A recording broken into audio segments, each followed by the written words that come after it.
মালাকুল মউতকে আল্লাহ পাক জিজ্ঞেস করবেন, কে এখন বেঁচে আছে আর কারা বেঁচে আছে? তিনি বলবেন হযরত জিবরাইল, হযরত মিকাইল, হযরত ইসরাফিল। আল্লাহ পাক নির্দেশ করবেন, এদের জান কবজ করো। ইসরাফিল, মিকাইল জান কবজ হবে। হযরত জিবরাইল আমিন শাদীদুল কুওয়া, প্রচন্ড ক্ষমতা আল্লাহ তাকে দান করেছেন। সুবহানাল্লাহ। দুনিয়ার সব নবীদের কাছে বাণী বহন করে নিয়ে আসছেন পূর্ণ অথেন্টিসিটির সাথে।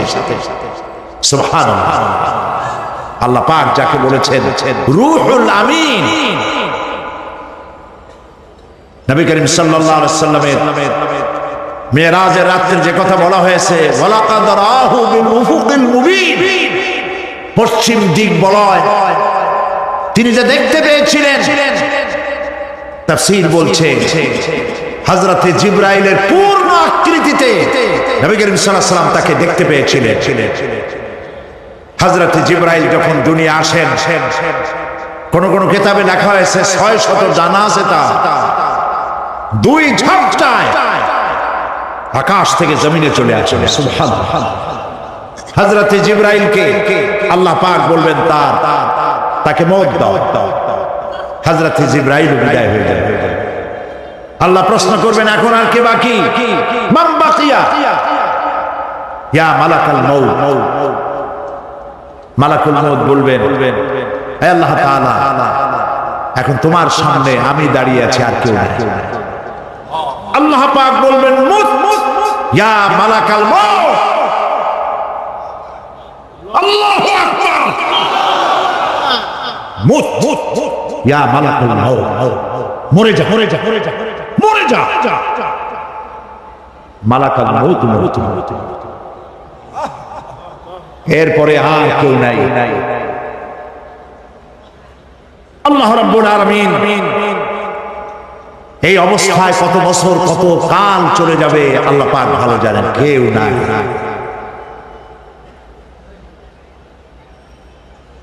আজকের রাজত্ব কার? আল্লাহ প্রশ্ন করবেন, আজকের রাজত্ব কার? আল্লাহ পাক আওয়াজ দিবেন, বলবেন আজকের রাজত্ব কার? কোন জবাব নাই, আকাশের নাই, জমিনের নাই, আকাশে তো নাই, কারো কোনো জবাব নাই। আল্লাহ পাক বলবেন, লিল্লাহি ওয়াহিদুল কাহ্হার। আজ একমাত্র রাজত্ব হচ্ছে পরাক্রমশালী আল্লাহ রাব্বুল আলামিন। আল্লাহ পাক বলবেন, ইয়া দুনিয়া আইনা শুজারুকি, হে পৃথিবী তোর গাছগুলা কই? ইয়া দুনিয়া আইনা জিবালুকি, হে পৃথিবী তোর পাহাড়গুলা কই? আইনাল জব্বারিন, স্বৈরাচারেরা কোথায়? কারো কোনো জবাব। আল্লাহ পাক এরপরে আবার মানুষগুলিকে চিন্তা করবে, সুবহানাল্লাহ। ওয়া ইযাল কুবুরু বু'সিরাত, যা কিছু মাটির মধ্যে লুকায়িত ছিল সবগুলি আল্লাহ পাক বের করে নিয়ে আসবে। হাসরের ময়দান হবে, উপস্থিত হবে সমস্ত মানুষ। কেউ পলায় থাকতে পারবে না কোথাও। কুমিরে যারে খাইছে, বাঘে যারে খেয়েছে, আগুনে যারে পোড়াইছে, পানিতে যে পচে গেছে, পোকামাকড়ে যারে খেয়েছে, কোনো পথ নাই। সবাই আল্লাহর দরবারে উঠবে। পায়ে জুতা নাই, মাথায় কাপড় নাই, পরনে কোনো কাপড় চোপড়,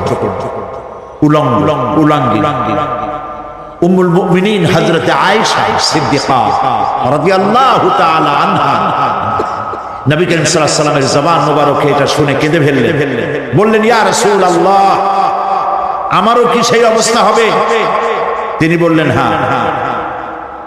উম্মুল মুমিনিন বললেন, ইয়া রাসূলুল্লাহ, তখন কি আমার শরম হবে না?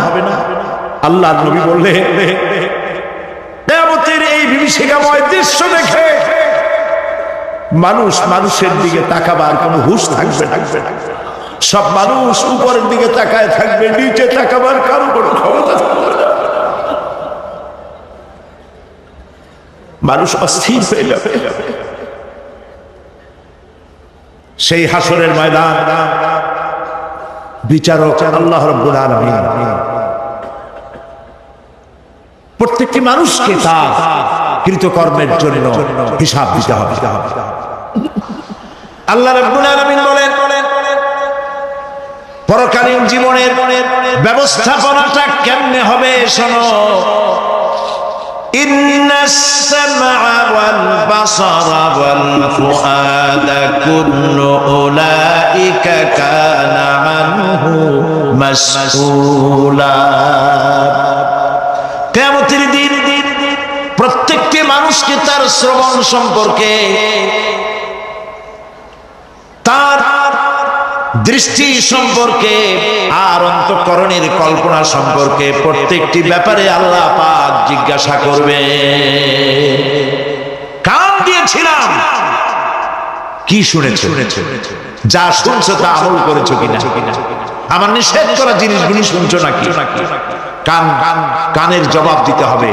কান আল্লাহ পাক দিয়েছেন, সুবহানাল্লাহ, আল্লাহ পাক দিয়েছেন কান। এই কান দুটো যার নাই, কান আছে শুনতে পায় না, কত বড় কষ্টে আছে সে। মানুষের চিল্লায় কথা কয়, সে বুঝেই না। আছে না এমন? এই কানের সম্পর্কে প্রশ্ন করা হবে, শ্রবণ সম্পর্কে, দর্শন সম্পর্কে প্রশ্ন করা হবে। যা দেখতে নিষেধ করেছি সেগুলো দেখছো নাকি? এর শুকরিয়া আদায় করেছো নাকি? দুটি চোখ, এর শুকর আদায় করা কি সম্ভব ভাই? আদায় করা সম্ভব?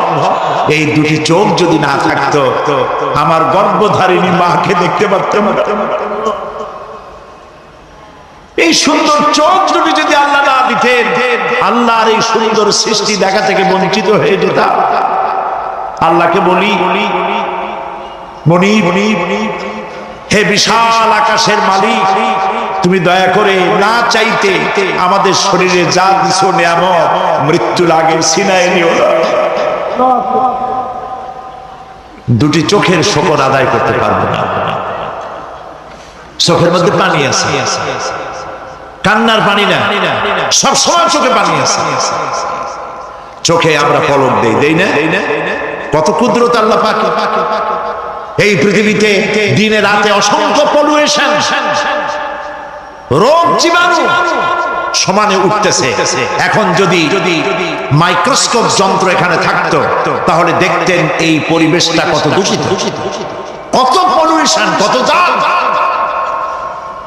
এগুলি নাকের মধ্যে দিয়ে পেটে যাচ্ছে, চোখের মধ্যে ঢুকতেছে। ক্রমাগত চোখের ভিতরে ধুলাবালি ঢুকবে, আর পরিষ্কারের কোনো ব্যবস্থা যদি না করা হয় চোখের দৃষ্টি নষ্ট হয়ে যেতে পারে। এই জন্য আল্লাহ রাব্বুল আলামিন চোখের ভিতরে মেডিসিন রূপী এক প্রকারের পানি রেখেছেন, আর অটোমেটিক চোখের পাতা ওঠানামা করে প্রতি মুহূর্তে চোখকে ক্লিন করে দিতেছে। এই চোখ সম্পর্কে আল্লাহ রাব্বুল আলামিন প্রশ্ন করবেন, অন্তঃকরণ সম্পর্কে প্রশ্ন করবেন। জবাব দেওয়া সেদিন বড়ই কঠিন হয়ে যাবে। এই জন্য আল্লাহ রাব্বুল আলামিন দুনিয়াবাসীকে সতর্ক করে দিচ্ছেন। তিনি আরো বলছেন, ওয়ালাকাদ খালাকনাল ইনসানা ওয়া না'লামু মা তুওয়াসবিসু বিহি নাফসুহু ওয়া নাহনু আक़রাবু ইলাইহি মিন হাবলিল ওয়ারিদ। মানুষ সৃষ্টি করেছি আমি, তার অন্তঃকরণে কি চিন্তা হয়, কি কল্পনা হয় তাও জানি আমি। আর আমি আমার বান্দার যেই সাহারাগের উপরে মাথাটা খাড়া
চেনের ভিতরে বিজ্ঞানীরা খুঁজে পাচ্ছে আল্লাহ পাক মানুষের গলায় একটা টেপ রেকর্ডার লাগাই দিয়েছেন। সুবহানাল্লাহ বলেন। সেই টেপ রেকর্ড আমার এই যে বক্তৃতা ভিডিওতে ধারণ করা হচ্ছে, টেপে ধারণ করা হচ্ছে। এই বুদ্ধিগুলি কে দিছে? আরে ভাই কথা বলবেন তো আল্লাহর নাম জোরে না। এই বুদ্ধি কে দিয়েছে? যে আল্লাহ বুদ্ধি দিয়ে আপনার আমার কথা রেকর্ড করাইতে পারে সে আল্লাহ পাক আপনাদের আমার সাথে অদৃশ্য একটি টেপ রেকর্ড গলার মধ্যে ঝুলায় রাখছেন। এটা বিশ্বাস করবেন না? কিয়ামতের দিন এই রেকর্ড তার সামনে আল্লাহ পাক বলেন একটা কিতাব ওপেন করে দেব, তারপরে বলা হবে ইকরা কিতাবাকা কাফা বিনাফসিকা ইয়াউমা আলাইকা হাসিবা। তাকে বলা হবে নিজের কর্মলিপি পড়ে দেখো, আজ তুমি নিজেই নিজের হিসাবের জন্য যথেষ্ট। পড়ো, কোথায় যাবা? জাহান্নামে যাবা না বেহেশতে যাবা? তুমি নিজেই তোমার হিসাব করার জন্য যথেষ্ট। সুবহানাল্লাহ। সেদিন কোনো সাহায্যকারী পাওয়া যাবে না, ওকালতি করার জন্য কাউকে পাওয়া যাবে না। বিশ্বাস করুন, বিশ্বাস করুন, কোন পীর সাহেব, কোন খাজা বাবা কিয়ামতের দিন আপনার আমার উপকারে আসবে না, আসবে না, আসবে না, আসবে না। আমল ভালো হবে, আল্লাহ ক্ষমা করবে। আমল ভালো নাই, পীর সাহেবরা কিছু করতে পারবে না। কেউ কেউ মনে করেন পীর সাহেব আমার সুপারিশ করবে। কিয়ামতের দিন আপনারাই দেখবেন ওনাদের সুপারিশ কে করে। কিয়ামতের দিন আল্লাহ পাক আরো পরিষ্কার করে বলছেন লান তানফাকুম আরহামুকুম ওয়ালা আওলাদুকুম ইয়াউমাল কিয়ামাহ। কিয়ামতের দিন সন্তান সন্ততি আর সম্পদ কোনো কাজে লাগবে না, এগুলি কোনো উপকার হবে না মানুষের জন্য। আর সেখানে উৎকোষেরও কোনো কারবার চলবে না। এই পৃথিবীতে উৎকোষ দিয়ে অনেক কাম করা যায়, কিন্তু কিয়ামতে চলবে চলবে চলবে। আল-ইয়াওমা লা ইয়ানফা'ু মালুন ওয়ালা বানুন। সুবহানাল্লাহ, সুবহানাল্লাহ। যেখানে কিয়ামতের দিন ধন, সন্তান, সন্ততি কোনো কাজে লাগে